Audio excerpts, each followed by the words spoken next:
Então, vamos iniciar com uma prece, agradecendo a Deus por essa oportunidade, por mais um dia, nos reunirmos, de poder compartilhar aprendizados, compartilhar esses ensinamentos que vêm a nós pela vontade de Deus e Jesus, esses ensinamentos que sempre estarão conosco, onde quer que estejamos e quando precisarmos, teremos os nossos pensamentos vindo à tona, as nossas lembranças para nos auxiliar, pois nenhuma folha cai que não seja pela vontade do Pai com útil finalidade.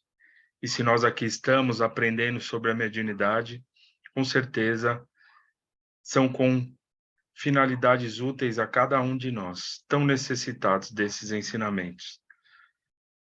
Vamos vibrar com muito amor pelo Roberto, pelo seu irmão, que se encontra na UTI, por todos os seus familiares. Vamos vibrar também por todos que não puderam estar conosco nesta noite, os nossos amigos. E que a vontade do Pai se faça presente agora e sempre. Pai nosso que estais no céu, santificado, Senhor, seja o teu nome. Venha a nós o teu reino, seja feita a tua vontade, jamais a nossa. Assim na terra como ela é feita no céu. O pão nosso de cada dia nos dai hoje. Perdoe, Senhor, nossas dívidas, assim como devemos perdoar aqueles que achamos ser nossos devedores. E não nos deixeis cair em tentações, e livra-nos de todo mal, que assim seja, graças a Deus e a Jesus. Do Evangelho segundo o Espiritismo, capítulo 7º, Bem-aventurados os pobres de espírito.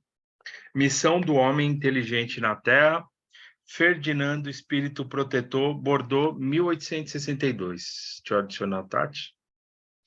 Não vos orgulheis por aquilo que sabeis, porque esse saber tem limites bem estreitos. No mundo que habitais, mesmo supondo que sejais uma das sumidades desse globo, não tendes nenhuma razão para vos envaidecer. Se Deus, nos seus desígnios, vos fez nascer no meio onde pudestes desenvolver a vossa inteligência, foi por querer que a usasseis em benefício de todos. Porque é uma missão que ele vos dá, pondo em vossas mãos o instrumento com o qual podeis desenvolver ao vosso redor as inteligências retardatárias e conduzi-las a Deus. A natureza do instrumento não indica o uso que dele deve se fazer? A enxada que o jardineiro põe nas mãos de seu ajudante não indica que ele deve cavar? E o que direis se o trabalhador, em vez de trabalhar, erguesse a enxada para ferir o seu senhor? Direis que isso é horroroso e que ele deve ser expulso. Pois bem, não se passa o mesmo com aquele que se serve da sua inteligência para destruir entre os seus irmãos a ideia da providência? Não ergue contra o seu senhor a enxada que lhe foi dada para preparar o terreno? Terá ele o direito do salário prometido ou merece, pelo contrário, ser expulso do jardim? Pois o será, não duvideis, e arrastará existências miseráveis e cheias de humilhação até que se curve diante daquele a quem tudo deve. A inteligência é rica em méritos para o futuro, mas com a condição de ser bem empregada. Se todos os homens bem dotados se servissem dela segundo os desígnios de Deus, a tarefa dos espíritos seria fácil, ao fazerem progredir a humanidade. Muitos, infelizmente, a transformaram em instrumento de orgulho e de perdição para si mesmos. O homem abusa de sua inteligência como de todas as suas faculdades, mas não lhe faltam lições, advertindo de que uma poderosa mão pode retirar-lhe o que ela mesma lhe deu.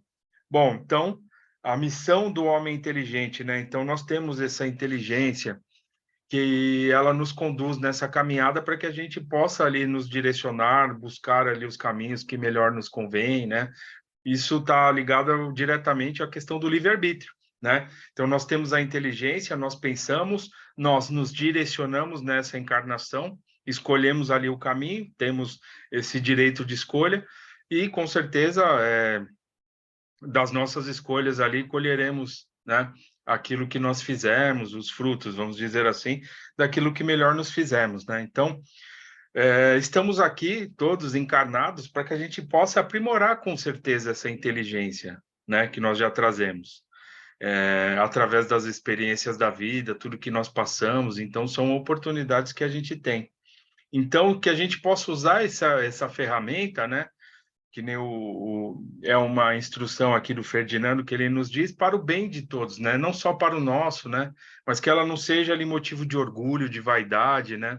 Não só olhando para nós, mas olhando para o nosso meio. O que eu posso fazer para mim? O que eu posso fazer ao meu redor, né?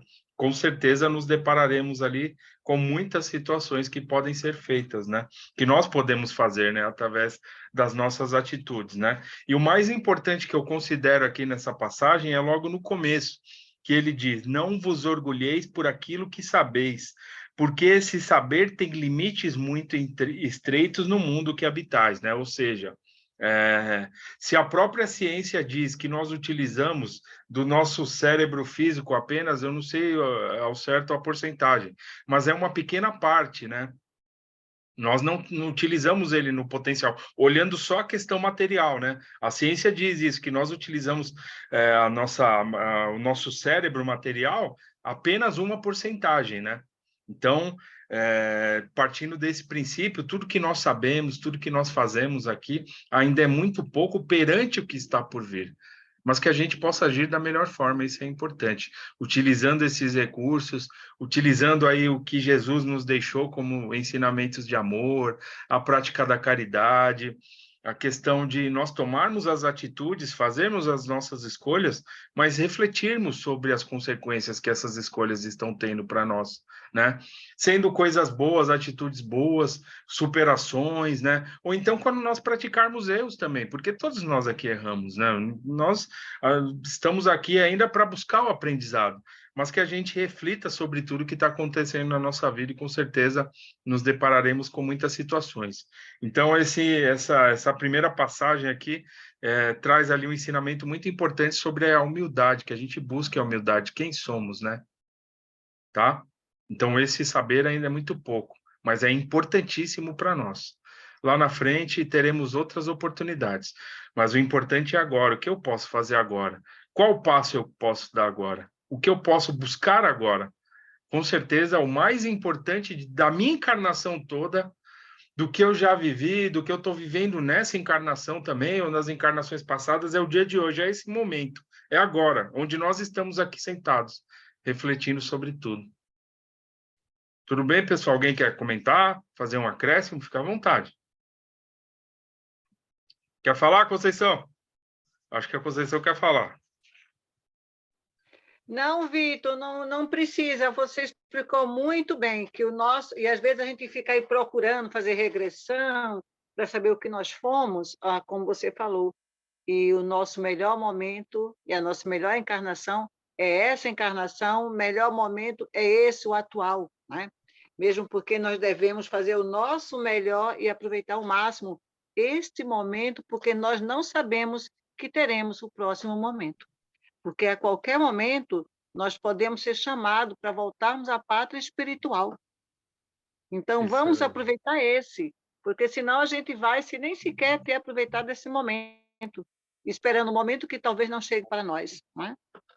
Isso é verdade, minha amiga. Viver o agora, né? Fazer o agora. É lógico que a Agora, gente. se feliz Isso. agora. É lógico que nós temos as nossas projeções, mas o mais importante é agora, é fazer agora, é Sim, plantar claro. hoje, né? Colheremos sim, mas vamos fazer agora. Eu li uma mensagem hoje no livro Jesus no Lar, que Jesus fala, né, que o mais importante, que ele fala sobre a questão das mudanças, né?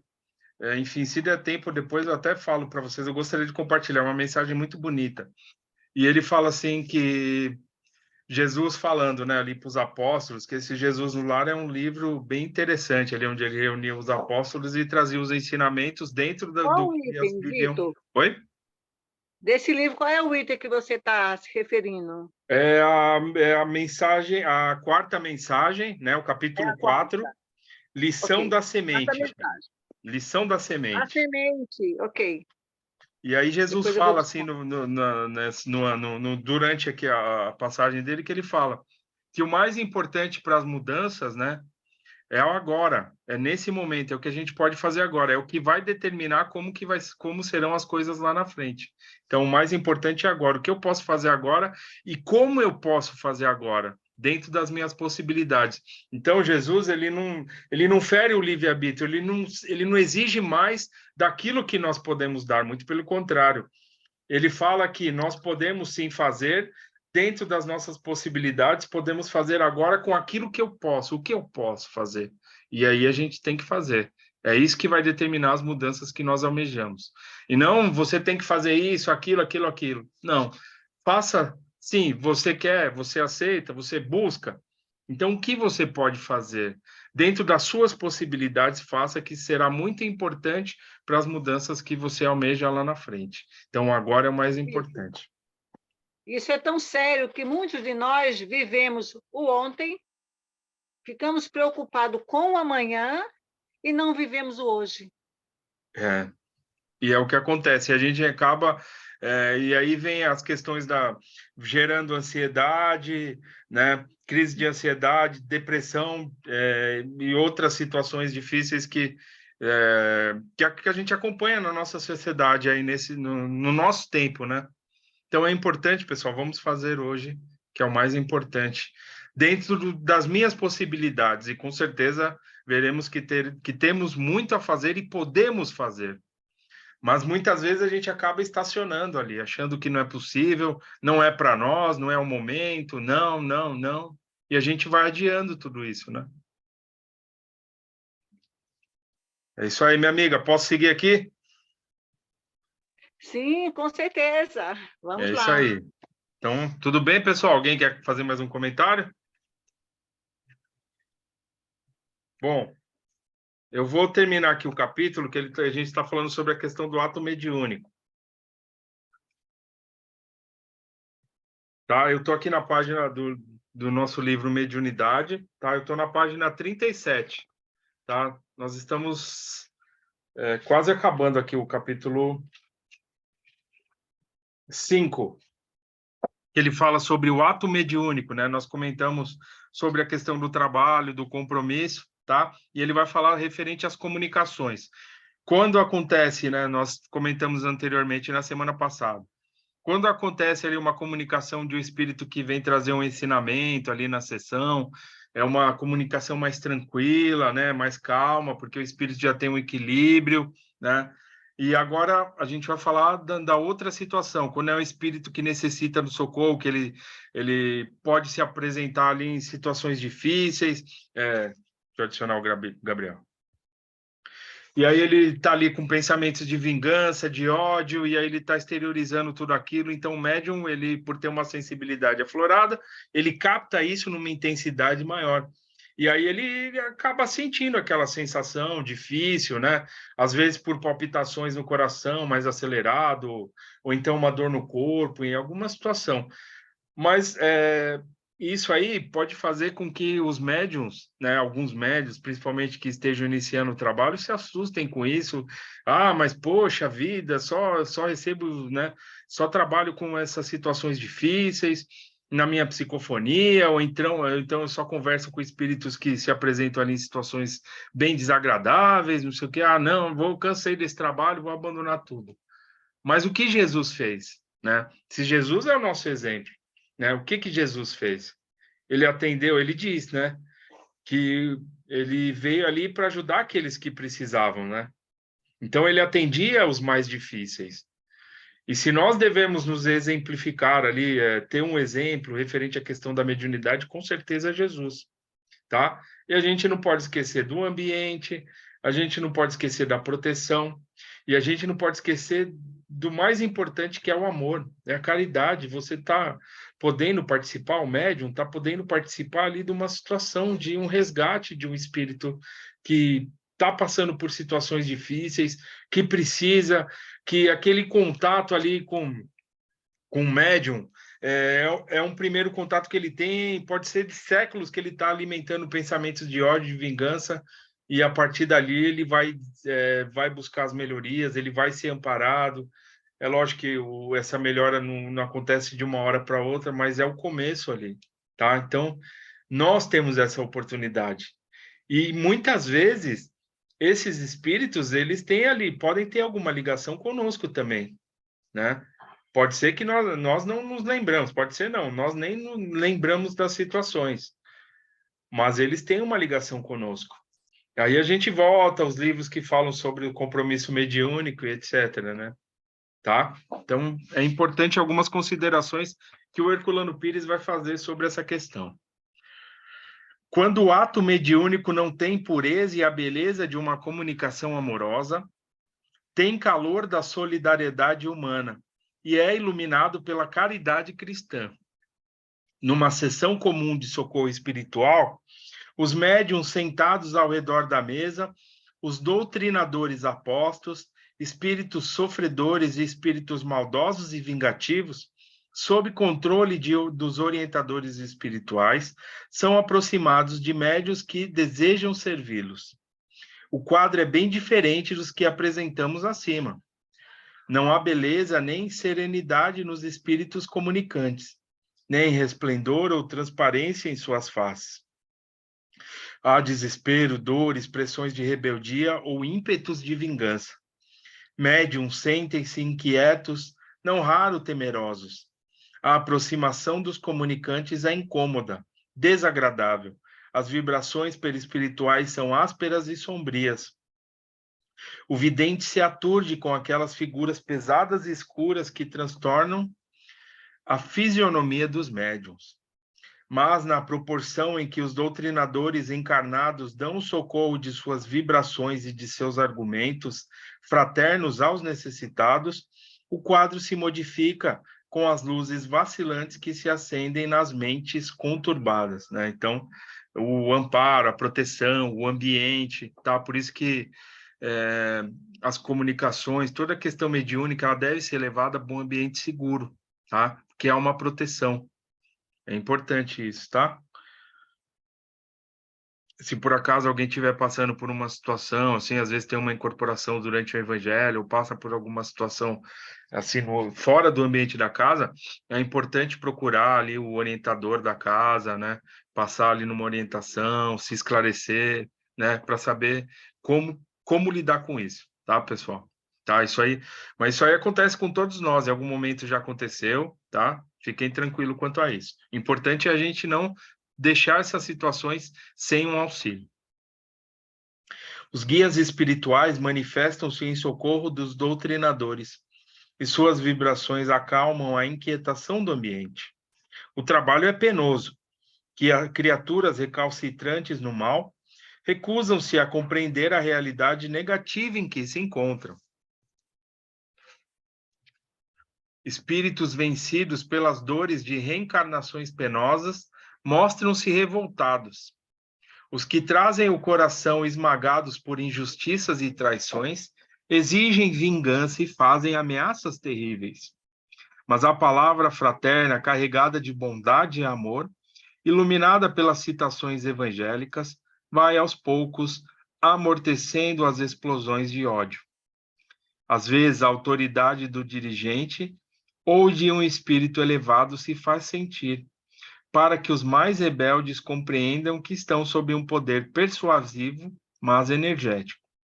Uma pessoa que desconhece o problema dirá que se encontra numa sala de hospício sem controle ou assiste a um psicodrama de histéricos em desespero. Psicólogos sistemáticos iriam com desdém. O dirigente dos trabalhos parece um leigo a brincar com explosivos perigosos. Fanáticos de seitas dogmáticas julgam assistir a uma cena de possessão diabólica. Mas a sessão chega ao fim com a tranquilização total do ambiente. Um espírito amigo comunica-se com palavras de agradecimento. Em silêncio, todos ouvem a prece final de gratidão aos espíritos bondosos que ajudaram a socorrer as sombras sofredoras. É estranho que todos estejam bem e satisfeitos com o resultado dos trabalhos. As pessoas beneficiadas comentam suas melhoras. O ambiente é de paz, amor e satisfação pelo dever cumprido. Tá? Então, é exatamente, né, o que acontece aí numa sessão. Tá? As situações são as mais adversas, sim, mas há o amparo, a proteção, e terminados os trabalhos, né, tudo há de se normalizar e os espíritos são socorridos, os encarnados também recebem ali o tratamento, os médiuns também recebem ali o tratamento necessário, todos que participam da sessão, né? Então, o auxílio, ele é benéfico de uma sessão de desobsessão, de esclarecimento, é benéfico a todos os participantes. Ah, mas eu não trabalho na mediunidade, então eu não estou recebendo nada, tá? Ah, mas eu não estou ajudando porque eu não sou médium. Está ajudando, sim, com as vibrações, né? Com os pensamentos. Todos nós estamos ali inseridos no ambiente de trabalho e participando dessas experiências aí abençoadas a todos. Tá, então eu vou ler mais um trecho aqui adiante que ele vai falar um pouco mais sobre esse ambiente. Numa sessão de desobsessão, para casos graves, com poucos elementos, sem a assistência numerosa do socorro geral, as comunicações são violentas, os médiums sofrem, gemem, gritam e choram. O dirigente e os doutrinadores permanecem tranquilos, aparentemente impassíveis, e os doutrinadores usam de palavras persuasivas, de atitudes benignas. Então, lembrando também, né, fazer um parênteses aqui rápido, que essa questão dos médiums sofrer, gemer, gritar, chorar, enfim, isso aí estando ali inserido, o médium inserido na questão da educação mediúnica, né, do estudo, então também ele vai tolhendo alguns tipos de comportamento, ele não vai cedendo a todas as possibilidades, né? Isso é importante também a gente falar. É lógico que o espírito ele vai chorar, o médium vai chorar, ele vai dar passividade às situações, mas ele sabe ali que ele tem um limite, tá? E a gente só conhece esse limite, só sente, né, esse limite a partir do momento que a gente estuda e faz esse autodescobrimento nessa questão da mediunidade. Aqui ele está falando na questão daqueles tratamentos individuais ali, onde são algumas situações, né? Então, há um certo cuidado. A Tati quer falar? Pode falar, Tati. Oi, Vitor. Eu queria falar justamente isso, né? Dependendo do quadro da pessoa, já é considerado até patológico, né? Já está adoecida a pessoa.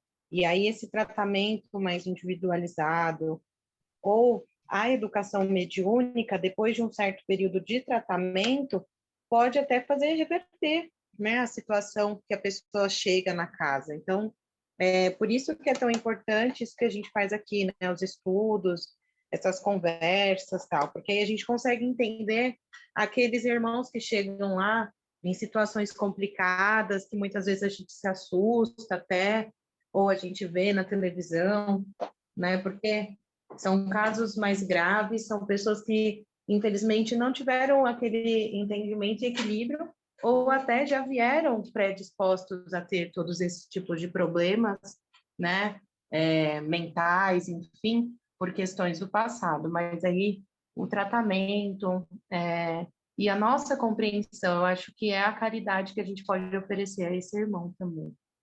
Obrigada. Muito bem, minha amiga, muito bem posto, tá? São as mais adversas situações, né? Então, há necessidade, sim, de ter esse tratamento individual. Na casa, nós temos ali o tratamento, né? Que é feito junto com os orientadores, poucos médiums, num ambiente mais reservado, tá?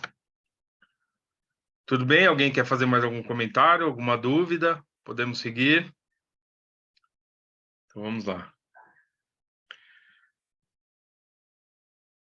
Doutrinadores usam de palavras. O dirigente e os doutrinadores permanecem tranquilos, aparentemente impassíveis, e os doutrinadores usam de palavras persuasivas, de atitudes benignas. Nada de ameaças e exprobações violentas, como nas práticas antiquadas do exorcismo arcaico, vindo das profundezas do Egito, da Mesopotâmia e da Palestina. Nada de velas acesas, de símbolos sacramentais, de expulsão de entidades diabólicas. A técnica é persuasão, né? É uma técnica de esclarecimento racional, esclarecimento racional. tanto para o encarnado quanto para o desencarnado, tá? Uma menina de 15 anos chega carregada pelos pais. Há uma semana dormia em estado cataléptico. As primeiras tentativas de despertá-la, agita-se e levanta furiosa aos gritos. 4 ou 5 homens não conseguem contê-la.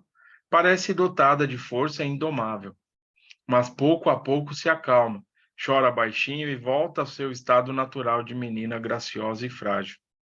Retira-se da reunião como se nada mais tivesse acontecido. Despede-se alegre, corre para a rua e toma o automóvel que a trouxe como se voltasse de um passeio. O ato mediúnico foi violento, assustador, mas o resultado da prece, dos passos, ó, então isso aí agora o que ele vai falar aqui vem muito de encontro do que a Tati nos falou, tá? Agora, o resultado da prece, dos passes, das doutrinações amorosas foi surpreendente, tá? Então isso faz parte de um tratamento, tá? Poucos perceberam que naquele corpinho de menina as garras da vingança estavam cravadas, tentando resgatar a cortina piedosa pela vela que vela os ódios do passado. Então a questão da prece, do passe, da doutrinação, tudo isso é um tratamento para todos nós, né? No ato mediúnico, a criatura humana recupera os tempos esquecidos e se revê na tela das experiências mortas. E mais uma vez, a morte lhe parece como pura ilusão sensorial, pois tudo quanto havia desaparecido numa cova renasce de repente nas águas amargas da provação. A mediunidade funciona como um radar sensibilíssimo voltado para os caminhos perdidos.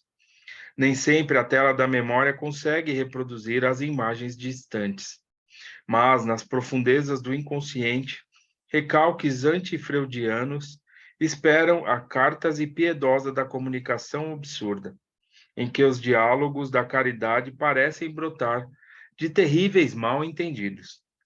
Uma mulher não entendia porque o espírito comunicante a acusava de atrocidades que jamais praticara e a chamava de condessa. Achou que tudo aquilo não passava de uma farsa ou de um momento de loucura. Mas quando aconselhada pelo doutrinador, pediu perdão ao espírito algoz e chorou sem querer e sem saber por qual motivo o fazia. Sentiu profundo alívio e nos dias seguintes seus males desapareceram. As lágrimas de uma criatura que a amnésia tornou inocente podem comover um coração embrutecido no desejo da vingança. Olha que interessante, né? Muitas vezes acontece isso, né? A pessoa acaba não se recordando e o espírito vem chamando, né, de outros nomes, outras situações, mas o simples fato ali de pedir um perdão, né? Há uma sensação ali muito forte, uma emoção muito forte de tudo aquilo que está sendo feito, né? Então, nós participamos, sim, dessas situações. Mas quem fará o encontro necessário para o ajuste dos velhos erros e crimes, se o médium não se oferecer na imolução voluntária de si mesmo para apaziguar com a palavra do mestre? A responsabilidade espiritual do médium reflete-se no espelho de cada um de seus atos de caridade mediúnica. O mediunato não é mais uma sagração ritual inventada pelos homens. Nasce das leis naturais que regem consciências no fluir do tempo, no suceder de gerações e das reencarnações. Um ato mediúnico é o cumprimento de um dever assumido perante o tribunal de Deus, instalado na consciência de cada um de nós. Quando o médium se esquiva a esse cumprimento, engana a si mesmo, pensando enganar a Deus. Sua própria consciência se incumbirá de condená-lo quando soar a hora do veredito incorrível. Nada justifica a fuga a um compromisso forjado a custo de sacrifício alheio. As leis morais da consciência têm a mesma inflexibilidade das leis materiais da natureza. Nossa consciência de relação capta apenas a realidade imediata em que nos encontramos. Mas a consciência profunda guarda o registro indelével de todos os compromissos assumidos no passado e de todas as dívidas morais que pensamos apagar nas águas do Letes, o rio do esquecimento das velhas mitologias. O rio Leite secou nas encostas áridas do Olimpo, o cenáculo vazio dos antigos deuses. Hoje só temos um Deus, que não precisa vigiar-nos do alto de um monte, nem ditar-nos suas leis, para serem escritas em tábuas de pedra. Essas leis estão gravadas a fogo em nossa carne. Nossos atos determinam no tempo as situações em que nos encontraremos em cada existência. E o mediunato é o passaporte que Deus nos concede para a libertação do passado através de um só ato, o mais belo e o mais penoso, honroso de todos, que é o ato mediúnico. A responsabilidade mediúnica não nos foi imposta como castigo. Nós mesmos a assumimos na esperança de redenção que não virá do céu, mas da terra, da maneira pela qual fizermos as nossas travessias existenciais no planeta, num mar de lágrimas ou por estradas floridas, desculpem, estradas floridas pelas obras de sacrifício e de abnegação que soubermos semear. Temos o futuro em nossas mãos, o futuro imediato do dia a dia e o futuro remoto que nos espera nas translações da Terra em torno do Sol. Chegamos assim à conclusão inevitável de que o presente passa depressa. E só olha que interessante isso, hein, pessoal, para a gente terminar. O presente passa depressa, mas o passado reponta em cada esquina do presente e do futuro. Então, essa é a importância do nosso ato mediúnico, né? E assim nós acabamos o capítulo, tá? É um compromisso? Sim. É uma responsabilidade? Sim. Mas é um compromisso de amor, né? Que faz bem não só para nós, faz bem para aqueles que nós desgastamos dos nossos débitos, mas quando nós trabalhamos, quando nós estudamos, quando nós aprendemos, nós estamos trazendo para nós uma bagagem que estará sempre conosco, que representa uma riqueza muito grande, que é o conhecimento que jamais há de se perder. Tá? Então, finalizamos aqui, já estamos acabando, tem mais 2 minutos. Espero que tenham gostado, por enquanto, tá? E depois a gente parte para o outro capítulo, o 6º. Então, vamos finalizar aqui antes que caia o sinal e a gente se vê na outra reunião, aí a Tati vai chamar. Bom, então vamos agradecer a Deus sempre por essas oportunidades que nos concedem, por estarmos aqui mais uma vez reunidos, mais um ano que estamos aqui, chegando aí ao final dessa caminhada, um ciclo que há de se fechar, e pedindo que Jesus, esse amigo querido, esse mestre amoroso, nos fortaleça, nos dê coragem para seguir os nossos dias, a nossa caminhada, que tenhamos a compreensão da mediunidade em nossas vidas, esse instrumento, esse empréstimo que Deus concedeu a cada um de nós, como oportunidade de nos melhorarmos, e não como um fardo ou como um castigo. Mediunidade é uma bênção a cada um de nós. Pai nosso que estais no céu, santificado, Senhor, seja o teu nome. Venha a nós o teu reino, seja feita a tua vontade, jamais a nossa, assim na terra como no céu. Pão nosso de cada dia nos dai hoje. Perdoai, Senhor, nossas dívidas, assim como nós perdoamos a quem nos tem ofendido. E não nos deixeis cair em tentações, e livra-nos de todo o mal, que assim seja. Graças a Deus e a Jesus. Então é isso, pessoal. Espero que vocês estejam gostando. E agora a Tati vai chamar outra reunião. Acho que quem vai trazer o tema para a gente é o Pacheco hoje? Acho que não sei.